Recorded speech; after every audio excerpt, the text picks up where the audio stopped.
Здраво, деца! Слушнете го денешниот возбудлив расказ. Училиштето на животот, прв дел. Денеска ќе го разгледаме знакот стоп. Дали е луд? Возеше со голема брзина и помина без да застане на знакот за застанување. Може би брза. Во Библијата пишува за еден човек кој исто така брзал. Бил непредвидлив. Сите се плашеле од него. Имал убиствени идеи. Страдале невини луѓе. Ќе го збришеме секој христијанин, секоја личност која вели дека Исус е Божји син, да одиме во Дамаск. Сакал да затвора мажи и жени. Првосвештеникот му дал зелено светло да го прави тоа. Савле одел уште побрзо, но наеднаш бил запрен. Светлина од небото блеснала околу него. Савле, Савле, зошто ме прогонуваш? Господе, кој си ти? Јас сум Исус, кого ти го прогонуваш. Стани, оди во Дамаск и таму ќе дознаеш што сакам да правиш. Мажите што го придружувале Савле го слушнале гласот, но не виделе никого.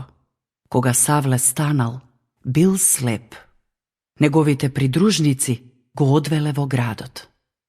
Исус го запрел Савле. Тој тогаш сватил дека живеел на погрешен начин.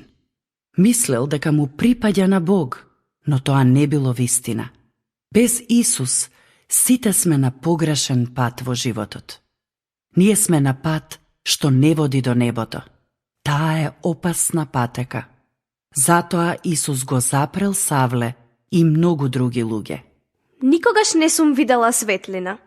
Божиот знак стоп може да изгледа поинаку за секоја личност. Например, може да биде несреќа или болест. Што беше за тебе? Мојот знак стоп беше проповед. Бог ползува и луѓе да бидат знак стоп за другите луѓе. А што се случило потоа со Савле? Признал дека е на погрешен пат и потоа се молел. По 3 дена еден човек дошол да го посети. Драг брат Савле, Господ Исус ме испрати кај тебе за да можеш повторно да прогледаш.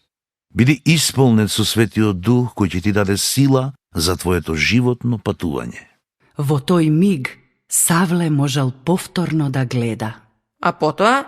Христијаните кои сакал да ги убие му станале најдобри пријатели. И многу други луѓе ги водел кон Исус и им го покажал патот. До следното слушање. Ако сакаш да не контактираш или ако имаш прашање, пиши ни на radio7kids@gmail.com. Чао!